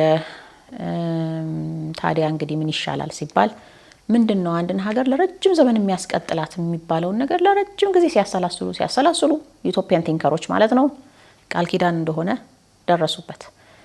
ኢትስ ቤተር ዛን ሚሊተሪ ማይት ደግሞ ዌልት ከሀብት ከወታደራዊ ልህቀት ከገንዘብ ብዛት ከፕሮፓጋንዳ ብዛት ከዚህ ሁሉ የበለጠ ሆኖ ህዝብን አስተሳስሮ የሚያስቀጥለው ነገር ቃል ኪዳን ነው። የግድ በሌላው ላይ የበላይነት ለማግኘት በሚለው ሳይሆን መጀመሪያ የበላይነት ማለት እርስ በርስ ተስማምቶ መኖር መቻል ነው አይደል? ለአንድ ዩቶፒያ መስራት ያንን የሚያመጣው ቃል ኪዳን ነው። ህዝብን የሚያስተሳስረው ቃል ኪዳን ነው። ያ ቃል ኪዳን ደግሞ ከፈጣሪ ጋር ሲሆን ጥሩ ነው። ከፈጣሪ ጋር መሆን ካልቻለ ቢያንስ ከሰይጣን ጋርም ቢሆን ቃል ኪዳን ተጋብቶ መቀጠል ጥሩ ነው ብለው እንዲያምኑበት ምክንያት ሆናቸው ማለት ነው። ዞሮ ዞሮ ሜት የሚባለው ነገር ወይም ኮቬናንት የሚባለው ነገር ከሁሉም የበለጠ ትልቅ ኃይል መሆኑን እንዲያምኑበት ምክንያት ሆኗቸዋል። ለአብርሃም የተሰጠውን ቃል ኪዳን የአብርሃም ዘሮች የተባሉት ወይም የያዕቆብ ዘሮች የተባሉት እስራኤል መቀጠል ካልቻሉ በዚያ ቃል ኪዳን ውስጥ የገቡ ሌሎች ህዝቦችም ቢሆኑ ሊያስቀጥሉት እንደሚችሉ ሲያዩ this is great። ስለዚህ መሰቅሰቂያ መሳሪያ ያደረጉት ማለት ነው። ተነስ አንተ የቃል ኪዳን ህዝብ ነህ። ብሪቴን ማለት የቃል ኪዳን ህዝብ ማለት ነው። ሮም ማለት ዘላለማዊቷ ሀገር ማለት ነው። ተነስ መባባል ጀመሩ። ይሄ እንግዲህ ለነሱ ጥሩ ነው። ለዚህ የሪፎርም ኮንሴፕት መምጣት ለነሱ በአውሮፓ ላይ እንዲሁም ደግሞ አሜሪካም ስትመሰረት ትልቅ ሚና የተጫወቱ ቡድኖች አሉ። ለምሳሌ ፒውሪታንስ፣ ፕሬስባይቴሪያንስ የሚባሉት። ፕሬስባይተር የሚለው ቃል እንደውም አንድ ጊዜ የተከበሩ ንቡረድ ኤርሚያስ በረከታቸው ይደርብን አሁን አርፈዋል። እሳቸው ሲያወሩ የሰማሁት ፕሬስተር ጃን የሚለው ነገር ነው። ፕሬስባይተር የሚለውን ነገር ራሱ እንዲፈጥሩ ምክንያት የሆናቸው የሚሉት ነገር አለ። ወይንም ገናና እንዲሆን ፕሬስባይቴሪያንስ ተብለው እንደ አንድ እምነትም እንዲመሰረቱ ያደረጋቸው ያ ቀሲስ የሚለው ካህን ወንጉስ ያገባም ነው ካህንም ነው አስተዳዳሪም ነው የሚለው ነገር ፕሬስባይተር የሚለውን ኮንሴፕት አስፍተው እንዲያስቡበት ያደረጋቸው ምክንያቱ ያ ነው የሚል አመለካከት ነበራቸውና ከዚያም ጋር የተያያዘ ነገር አለው ማለት ነው። እንግዲህ ዳች ሪፎርምድ ቴዎሎጂ የሚባል ነበር። የእንግሊሽ ፖለቲካል ሪፎርመሮች ራሳቸው ብዙ የሰሩት ነገር አለ። አናባፕቲስትስ፣ ሜኖናይትስ፣ ሞራቪያንስ፣ ሞርሞንስ ወዘተ የሚባሉት ሁሉ ይህንን ትራንስሌት እያደረጉ ነው እንግዲህ ብሉፕሪንት ኢትዮጵያዎችን ትራንስሌት እያደረጉ የራሳቸው ሀገር የቃል ኪዳን ህዝብነትን ሪዲፋይን ያደርጉ የነበሩ ቡድኖች ናቸው ማለት ነው። ሌላው ያልተያዙ ሀገሮችንና መሬቶችን መፈለግና በዚያ ላይ መስፈር ሀገር መመስረት የዚህንም ኮንሴፕት እንዲዳብር አድርጎታል። ከሬኔሳንሱ ጀምሮ አዲስ ዓለም አዲስ ኑሮ ሲፈልጉ ያ በነበሩበት ሀገር ላይ መወሰን ብቻ ሳይሆን በቃ ወደ አሜሪካዎች መሄድ፣ ወደ ደቡብ አፍሪካም ሲመጡ እንግዲህ ቦወርስ የሚባሉት የአውሮፓ ዘሮች መጥተው እዛ ቦታ ላይ እንዲሰፍሩ የአፍሪካን ለምለም መሬት ሲያዩ እንግዲህ ወደ ቀኝ ግዛትም ይመጣል። ያ ደግሞ ደካማ ጎኑ ወይንም መጥፎ ጎኑ ነው። ሲቪላይዚንግ ሚሽን ወይንም ዓለምን የማሰልጠን ሂደት ብለው እንዲነሱበትና ወደ አውስትራሊያም ወደ ምንም ወደ አልተያዙት መሬቶች ሁሉ እየሄዱ አዲስ አገር አዲስ መንፈስ አዲስ ነገር እንዲመሰርቱ የመገፋፋትን ነገር ሰጥቷቸዋል ማለት ነው። ይሄ የተስፋይቱ ምድር ጉዳይ እንደ አዲስ ነው የተነሳሳው ማለት ነው። በማን ምክንያት? በፕሬስተር ጃን ምክንያት። ለምን? በዛ ሰዓት እስራኤል አልነበረችም። እየተገበረው የነበረው ፕሬስተር ጃን ስለሆነ በሀገሩ ላይ ማለት ነው። አራተኛ የማህበራዊ ፍትህ አስተሳሰቦች መሰረትም ሊሆን ይችላል ወይንም the idea of social justice የመሬት አስተዳደር ፍትህ እንግዲህ ኢያሱ እንዴት ነው የደለደለው? መሬትን ሲደለድል አንድ ነገር ብዙ ቤተሰቦች ያሉበት ህዝብ ያውም የቃል ኪዳን ህዝብ ከካህናትም ከህዝቡም ከነገስታቱም የተወለደ የአብርሃም ዘር የሆነ መሬት አጥቶ መቸገር የለበትምና እግዚአብሔር ከምድር ላይ አጥፎ ያለውን የዛር ውላጆችን ነው። በነገራችን ላይ አንዳንድ ኤቴይስቶች የሚያነሱት ነገር አለ ወይንም ኤቴይስቶችን ብቻ ሳይሆኑ ሌሎችም የሚያነሱ የእምነት ቡድኖች ያሉ ይመስለኛል። ግን ብዙ ጊዜ ኤቴይስቶች ሲያነሱ ነው የምሰማው። ምን ይላሉ? ብሉይ ኪዳን ላይ እግዚአብሔር በጣም ከፍተኛ ጭካኔ ነው ያሳየው ለአህዛብ። የራሱን ህዝብ አስነስቶ የሌሎችን የአህዛብን መሬት ለማስወረስ ሲል ሴቶችና ህጻናት ሳይቀሩ ጨፍጭፏቸው ብሎ መመሪያ እየሰጠ እንዴት ይሄን ሊያደርግ ይችላል? አንድ ዓለምን ሁሉ ፈጠርኩ የነዚህም ጭምር ፈጣሪ ነኝ ከሚል አምላክ ይሄ ይጠበቃል ወይ? ስለዚህ ይሄ ሰው የፈጠረው ድርሰት ነው እንጂ እንደውም እውነተኛ አምላክ ካለ ይሄን ያደርጋል ብለን አናስብም። ወይም ከሆነም ደግሞ መመለክ የሌለበት ጨካኝ አምላክ ነው የሚል አይነት አስተሳሰብ ሁሉ እንዲፈጠር እንደውም ኖስቲኮችም መሀል የተወሰኑትም እንደዛ የሚሉ አሉ። የእስራኤሎች አምላክ ክፉ አምላክ ነው፣ እኛ የምናምነው ግን ደጉን አምላክ ነው ምናምን የሚሉት ነገር ሁሉ አለና ኢየሱስ የመጣው የእስራኤሎቹን አምላክ ሊቃወም ወይንም ሊቃረን ነው። ዝም ብላችሁ ካሰባችሁት እውነትም እነሱ እንዳሉት ሊያሳምን ሁሉ ይችላል አይደል? መጥቶ እንግዲህ አይሁድ ጸሐፍት ፈሪሳውያንን የተቃወመው ክርስቶስ አይደል? ስለዚህ እናንተ አምላክ ጨካኝ ነው የራሱን አባት ማለት ነው። አስቡት እንግዲህ ለወጡ ስብሐት ያስብላል። ግን ዞሮ ዞሮ እዚህ ደረጃ እንዲደርሱ ያደረጋቸው ያ የጭካኔ ስራ የሚረሱት ነገር አለ። እነዚህ ተቺዎች ማለት ነው። እነዛ ህዝቦች እኮ ንጹህ የሰው ዘር አይደሉም። ተቀላቅለዋል ከወደቁት መላእክት ጋር። እንደውም እያደር እነ ኢያሱ ከዛ በኋላ እስከነ ዳዊት ዘመን ሁሉ ደርሰዋል እኮ። እነ ጎልያድ ማለት እኮ የኔፍሊሞች ቅሪቶች ናቸው፣ የራአይቶች ቅሪቶች እኮ ናቸው። ከኖህ የጥፋት ውሃ ዘመን ተርፈው እንግዲህ እንዴት እንዳመለጡ አላውቅም። ተርፈው የመጡ በኋላም የተፈጠሩ ከሰው ዘር የወጡ የሰው ደም የሚጠጡ እንዴ ደቂቀ ማለት እኮ እነዚህ ናቸው። ከዛ በኋላ እነሱ ራሳቸው መልሰው እስራኤል ነን ደግሞ ይላሉ። እና እንደነዚህ አይነቶቹን እኮ ነው ጨፍጭፈው ጨርሰው። አለዚያማ እኛን ይጨርሱን ነበር፣ የሰው ዘር አይኖርም ነበር። እንደ ኖህ ዘመን ነበር የሚሆነው። በዚያው እግዚአብሔር ባይገታቸው ኖሮ የሰው ዘር የሚባል ነገር አይቀርም ነበር። የእነሱ ዘር ብቻ እየተዋለደ ዓለምን ይሞላት ነበር።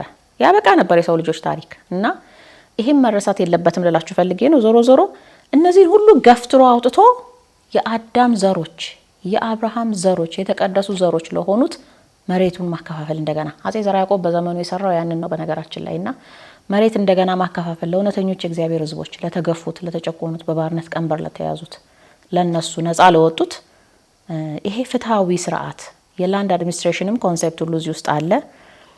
ለደካሞች የሚደረጉ መብቶች፣ ድጎማዎች ለምሳሌ ወላጅ አልባ ህጻናት፣ ባሎቻቸው የሞቱባቸው ሴቶች፣ አዛውንቶች፣ ስደተኞች ይሄ የርህራሄ ህግን የማምጣት አይነት ነገር ድሆችን፣ መበለቶችን ሰምሃው አይሁድ ጥሩ ጠበቃ ነው የሚባለው አንድም ከዚህም አንጻር ነው። ለረጅም ዘመን ያዳበሩት ነገርም ስላለ ይመስለኛል። እንግዲህ በሌላ በኩል ደግሞ እንግዳ በመቀበል በሚባለው ነገር ደግሞ ኢትዮጵያውያን አንድ መገለጫቸው ነው። በርህራሄ ሌላውንም የማየት ነገር፣ ተሰዶ የሚመጣውን ማንኛውንም ህዝብ የመቀበል አይነት ነገር የሚጋሩት ነገር ስላለ ነው። ይሄ ዝም ብሎ የመጣ ነገር አይደለም። በጥቅሉ በሰው ልጅ መብት ላይ የተሻለ እሳቤ እንዲመጣ ያደረገ ምክንያት ሆኗል ማለት ነው። ብዙ ጊዜ የሚታየን የብሉይ ኪዳን ወይንም የኦሪቱ ሕግ ላይ በድንጋይ ተወግሮ መገደል ምናምን የሚለው ነገር ብቻ ነው የሚታየን።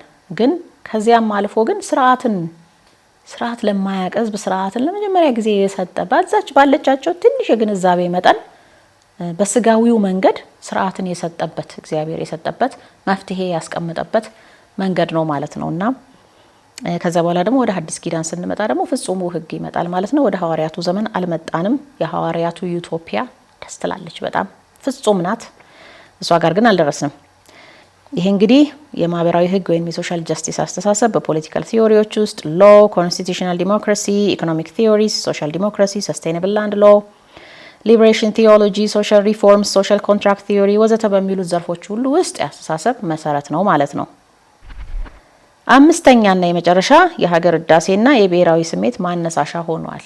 ይሄ የተስፋይቱ ምድር ጉዳይ ቅድም እንዳልነው አውሮፓውያን ለራሳቸው ተጠቀሙበት ለሬኔሳንስ፣ ሌሎችም ህዝቦች ደግሞ ይተጠቀሙ አሉ። ለምሳሌ ጥቁሮች ኤክሶደስ ወደ ኢትዮጵያ ወይንም ወደ አፍሪካ ፓን አፍሪካኒዝም ምንም እያሉ እንዲነሱ የሚያደርጋቸው አንዱ የዚህ ሜታፎር እንቅስቃሴ ነው ማለት ነው። ግን ኢትዮጵያኒዝም እና ፓን አፍሪካኒዝም የሚለው ደግሞ በነጮቹ አይወደድም። ኢትዮጵያ አፍሪካዊቷ ጽዮን የሚባል አስተሳሰብም በጣም ትልቅ እንቅስቃሴ ነበረ በጥቁሮች መሀልና ጥቁሮች ነጻ ሲወጡ አፍሪካ ሄደው ሲሰፍሩ ዋና ኦሪየንቴሽናቸው ወደ ኢትዮጵያ እንደሚሆን የኢትዮጵያውያንን አምላክ ኢትዮጵያውያን አምላካቸውን ባዩበት መነጽር ማየት ነው የምንፈልገው። ነጭ ባየበት መነጽር ክርስቶስን ማየት አንፈልግም፣ ወይንም አይሁድ በሚያዩበት መነጽር ማየት አንፈልግም። ኢትዮጵያውያን ግን አምላካቸውን በሚያዩበት መነጽር በዛ ማየት እንፈልጋለን። ይሄ ነበረ እንግዲህ የነ ማርከስ ጋርቬ ወይንም የሌሎች ፓን አፍሪካኒስቶች የሌሎች የጥቁር ነጻነት አቀንቃኞች እይታና ናፍቆት ይሄ ነበረ። ያ ለነጮቹ የቀኝ ግዛት አላማ አላመቸም። ምክንያቱም አሁንም በኒዮ ኮሎኒያሊዝም ተጠምዝዘን እየተገዛን ስላለን ማለት ነው። ብዙዎቹ የአፍሪካ ሀገራት በአካል ነጻ ወጥተዋል፣ በመንፈስ ግን አሁንም ጥገኛ ናቸው። ሪሶርሳቸው ላይ አዛዥ አይደሉም። ብዙዎቹ የተፈጥሮ ሀብታቸውን እንኳን ራሱ አያዙበትም ብዙዎቹ የአፍሪካ ሀገራት። ስለዚህ ይሄ ስለጣፈጣቸውና ስለጣማቸው ምዕራባውያኑ ይሄን የፓን አፍሪካኒዝምና የኢትዮጵያን ዩቶፒያነት የሚያረጋግጡ አካሄዶችን ሊቀበሉ አይችሉም፣ አይፈልጉም። ሌላውም ዓለም አይፈልግም። ቻይናውም የሚፈልግ አይመስለኝም። አረቡም ዓለም አይፈልግም። ማንም አይፈልግም። የምንፈልገው እኛ ብቻ ነን። ከኛ መሀል ራሱ ጥቂቶቹ ነን መሰለኝ የምንፈልገው። አንዳንዶቹ ይሄ ኢትዮጵያዊነት የምትሉት ነገር የሚሉት ነገር አላቸው። ምን እንደሚፈልጉ እኔ መድኃኒዓለም የሚወቀው። ራሳቸው ኦርቶዶክስ ተዋህዶ መምህራን ሆነው ይሄንን የሚያጣጥሉ አሉ። እና እንግዲህ በዚህ በኩል እግዚአብሔር የሰጠንን ነገር ማስጠበቅ ካልቻል ምን ሰርተን ነው መንግስተ ሰማያት የምንገባው? በምን ልትጸድቅ ነው? ወይንም በምን ልትጸድቅ ያስበሻል? ያለውን እያፈረሽና ከአፍራሾች ጋር እየተባበርሽ እና በዚህ ረገድ እንግዲህ የጥቁሮች መመኪያ እንዳትሆን ኢትዮጵያ አንድ ትልቅ የተሰራው ስራ በረሃብ በዓለም ላይ ዋና ምሳሌ እንድትሆን አድርጎ መምታት ነው። እዚህ ረሃቡ እንግዲህ በዝናብ እጥረት ብቻ የተከሰተ አይደለም፣ ሴራ አለበት። በጣም በረቀቀ ሳይንቲፊክ ሜተድ የተፈጠረ ድርቅና ረሃብ ነው። ሌላው ደግሞ በእርስ በርስ ጦርነት በሞት በምን እንድትታወቅ በማድረግ ተስፋ ማስቆረጥ የጥቁሩን ዓለም ማለት ነው ተገዢ ሆኖ እንዲቀጥል። እንግዲህ እኛ ጥሩ ዩቶፒያን ቲንከሮች ሬኔሳንስ ቲንከሮች ከሆን ለጥቁሩም ተስፋ መስጠት እንችላለን። የነጩን አካሄድ ይሄ በሁለት ቢላዋ የሚበላውን አካሄድ ማለትም በዚህ ጋር ለራሱ ሲሆን ዩቶፒያ ነው፣ እዚህ ጋር ስደተኞች ሆነን ስንመጣ አስባችሁታል? አንዳንድ ጊዜ በጣም ይገርመኛል። አድናቂያቸው ነኝ በነገራችን ላይ። እኔ በጣም ሁለት ባህሪ ናቸው ምዕራባውያን። በአንድ በኩል እነሱ ሀገር ስደተኛ ሆነን ስንሄድ ይቀበሉናል፣ መብታችንን ያስከብሩልናል፣ ምን ይሉልናል። በሌላ በኩል ለስደት ያበቃንን መከራ ራሱ ደግሞ እዚሁ ፈንድ የሚያደርጉት እነሱ ናቸው። እኔ ሁለት ነገር በሁለት እጃቸው የተለያየ ተቃራኒ ነገር እንዴት መስራት እንደሚችሉ ሳየው በጣም ነው የማደንቃቸውና ቢፈርሙልኝ ሁሉ ደስ ይለኛል። ፈርመውልኛልም ደግሞ እና ሁለት ባህሪ ማለት ይሄ ነው። ክርስቶስ በመለኮቱ በተስቤቱ ምናምን የሚለው ብቻ አይደለም ማለት ነው። እንደ ሰውነትህ ለራስ ጥቅም ሌላ ነገር ትሰራለህ፣ እንደ ነፍስነትህ ደግሞ ሌላ ነገር ትሆናለህ። ይሄ በሁለት ቢላዋ መብላት የሚባለው ሁለት ባህሪ ይሄ በጣም ከባድ ነውና ዩቶፒያነቱ እነሱ ጋር ብቻ እንዲቀር ነው የፈለጉት ማለት ነው። እንግዲህ ብዙ ነገር እንደነጠቁን ነው የሚያስቡት። እኛ ዲስቶፒያ ሆነን እንድንቀጥል ነው የሚፈልጉት። በዚህ በሁለት ባህሪ የማይስማሙና ሕሊናቸው የሚወቅሳቸው ነፍሳቸው እውነተኛውን ነገር የምትፈልግ ብዙ ዜጎች በዓለማችን ላይ ያሉ የተለያየ ዓለም ዜጎች ቻይናውም፣ አረቡም፣ ፈረንጁም፣ ጥቁሩም ለነዚህ ሁሉ ተስፋ የሚሆን ነገር መስራት የምትችሉት እናንተ የኦርቶዶክስ ተዋሕዶ እምነት ተከታዮች ቅድስት ድንግል ማርያምን የያዛችሁት የፕሬስተር ጃን ልጆች ናችሁ። ራሳችሁን ወቁ፣ ነቃ በሉ።